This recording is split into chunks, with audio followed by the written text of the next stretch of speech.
को करीब 8 बजे रात्रि में सूचना प्राप्त हुई थी कि अलकनंदा एन्क्लेव में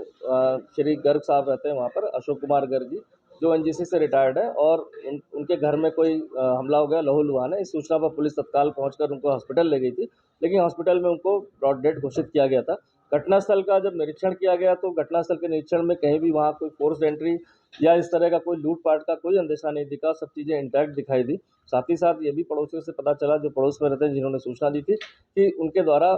श्री गर्ग जी को कुछ कराहने, चिल्लाने की आवाज़ सुनाई दी थी, और साथ ही साथ कोई व्यक्ति वहाँ पर ऐसा लग रहा था कोई पासवर्ड की बात कर रहा था। चूँकि ऐसी बात आई थी, प्रथम दृष्टया जितनी भी पूछताछ वहाँ हो पाई थी, और ये बताया गया कि जब कॉलोनी के लोग वहाँ इकट्ठा हुए तो गेट के बाहर तो 2 व्यक्ति जो है वहाँ से पीछे से कूदकर, जो प्लॉट बने हुए हैं, वहाँ से भाग गए। इस सूचना के आधार पर जितनी भी पूछताछ थी, उनके परिजनों से भी बात की गई, लेकिन कहीं भी कोई रंजिश, कोई प्रॉपर्टी डिस्प्यूट या अन्य कोई ऐसी बात नहीं पता चल पाई थी कि जिससे लग रहा हो कि क्या मोटिव है। चूँकि लूट का मोटिव भी घटनास्थल को देखकर कहीं से नहीं लग रहा था कि कोई खंगालने की बात आई हो, कोई चीज़ चेक की गई हो। तो इसके बाद जो हमारे पास था मुकदमा, जो इनके ब्रदर के द्वारा लिखवा दिया गया था, अशोक गर्ग के द्वारा। इसके अलावा जो हमें वहाँ सबसे महत्वपूर्ण बात ये पता चली थी कि वहाँ पर पुताई का काम चल रहा था, और वहाँ पर कमरा देखने के लिए लोग, जैसे आजकल रेंट पर देते हैं, सबलेट का बोर्ड भी लगाया था, और इसके अलावा लोग वहाँ आते रहते हैं। इस आधार पर पुताई वालों से भी पूछताछ की गई, तो उनके द्वारा बताया गया कि हाँ, यहाँ पर लोग आते रहते हैं, और दिन में भी 2-3 1-2 फैमिलीज़ वाले, 1-2 लड़के भी आए, और वो अपना कमरा देखकर किराए के बारे में बात करके चले गए। इसके बाद जो जितने भी वहाँ सीसीटीवी फुटेज थे, चूँकि घटनास्थल पर कोई ऐसा सीसीटीवी हमें नहीं मिल पाया जिसमें अभियुक्त का कोई चेहरा या हुलिया आ पाया हो, तो पूरी टीम ने जो उसमें प्रयास किया, उसमें जो तब ये चीज़ें प्रकाश में आई कि अभियुक्त जो है वहाँ से निकलने के बाद पैदल ही करीब 2 से ढाई किलोमीटर, जो हमारा गालीग्राम, सत्तो वाली घाटी, जो कंजेस्टेड एरिया पूरा कहेंगे शहर का है, वहाँ पर वो पैदल-पैदल वहाँ से निकले। तो जो छोटी-छोटी हमें फुटेजेस, क्लिप्स मिली, उसके आधार पर सिर्फ़ हमें काले रंग का और नीले रंग के जैकेट में 2 युवक ही दिखाई दिए। इसके अलावा कहीं कोई ऐसी क्लियर फुटेज नहीं प्राप्त हुई, या कोई ऐसी गाड़ी हमें नहीं दिखी जिससे वो जा रहे हों, जिससे कुछ और आगे हम इस पे इन्वेस्टिगेशन कर पाएँ।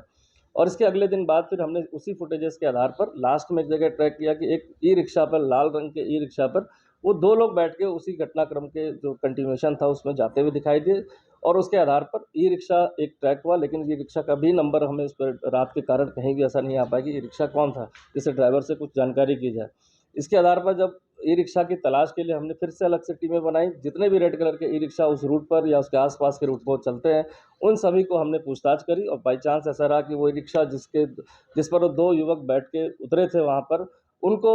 उसको ट्रैक किया गया, तो उसके द्वारा बताया गया कि हाँ, 2 युवक उसपे बैठे थे, और वो करीब डेढ़ 2 किलोमीटर जाने के बाद मिलन विहार एक कट पड़ता है, वहाँ पर वो उतर गए थे। उतरने के बाद उनके द्वारा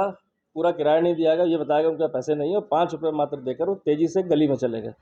और रिक्शा वाला भी चला गया। और उसके द्वारा जब हमने घटनास्थल का, वहाँ का, जहाँ ये उतरे थे मिलन विहार कट पर 2 युवक रात्रि में, उसका भी निरीक्षण करा। उसमें बताया कि गली दिखाई, बताया इस गली में जाने के बाद वो चले गए, वो पैदल गए। आगे की स्कूटी खड़ी थी, ये स्कूटी उनकी थी कि नहीं थी, ये मुझको अंदाज़ा नहीं, और वो भी वहाँ से चला गया।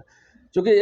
जितने भी हमने सीसीटीवी फुटेज पूरे इस एरिया के देखे, इसके बाद वो युवक कहीं भी पैदल जाते हुए हमें नहीं दिखाई दिए। तो फिर हमने जितने भी स्कूटी सवार इस तरह के फुटेजेस हमें शहर में मिली उस घटनास्थल से आगे बढ़ते हुए, उन सभी को हमने ट्रैक डाउन किया। तो हमें इसमें सस्पेक्शन में 3 ऐसी स्कूटी मिली जिसपे कोई काली जैकेट में या ब्लू जैकेट, जो हमारा एक सस्पिशन था कि ये लोग हो सकते हैं। 3 स्कूटी का नंबर उसमें हमें सिर्फ़ पढ़ने में रात में सिर्फ़ यूके 07 के रूप में आया कि ये गाड़ी यूके 07 लोकल रजिस्टर्ड है, और इसके आधार पर तत्काल हमारे जो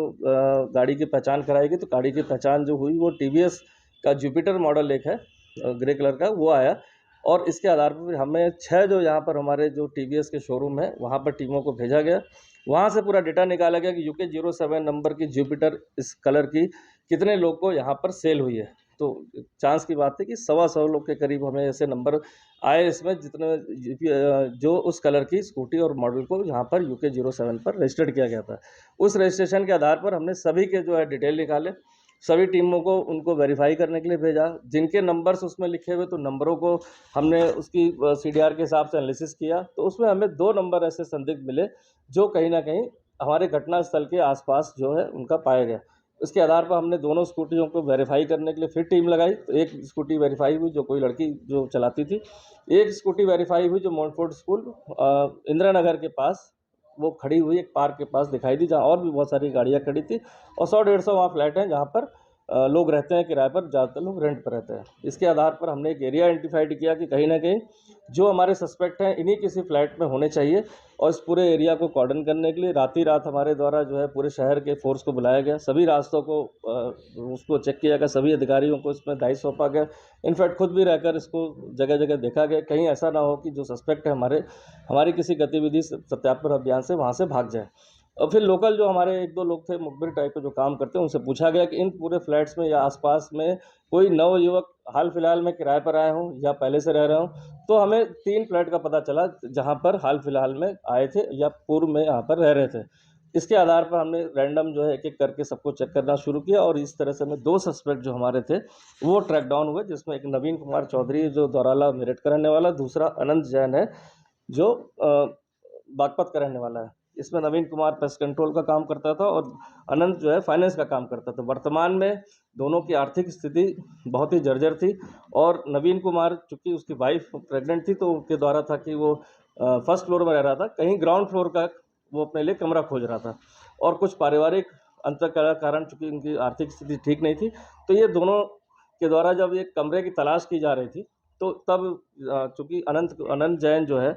वो पूर्व में भी अलकनंदा एन्क्लेव में रेंट पर रह चुका है, तो उसको पता था कि आस-पास रेंट पे यहाँ काफ़ी लोग किराए पर देते हैं, और उसमें एक सीनियर हैं, वो भी अपने किराए पर कमरा देते हैं। और ये फिर वहाँ गए पूछने के लिए, और इसके बाद जो श्री अशोक गर्ग जी हैं, उनसे वार्ता में पता चला कि इसका एडवांस अगर जल्दी दे देंगे नहीं तो रेंट पर उठ जाएगा। उस एडवांस को देने के लिए उन्होंने कहा कि हम रात को या कल आएँगे आपको उस चीज़ का रेंट का एडवांस देने के लिए, और पुनः ये फिर वहाँ पर करीब 7:15 बजे फिर पैदल वहाँ पहुँचते हैं, अपनी स्कूटी को बहुत पहले खड़ी करके, और उनके दिमाग में था कि कहीं न कहीं इनके पास कैश होगा।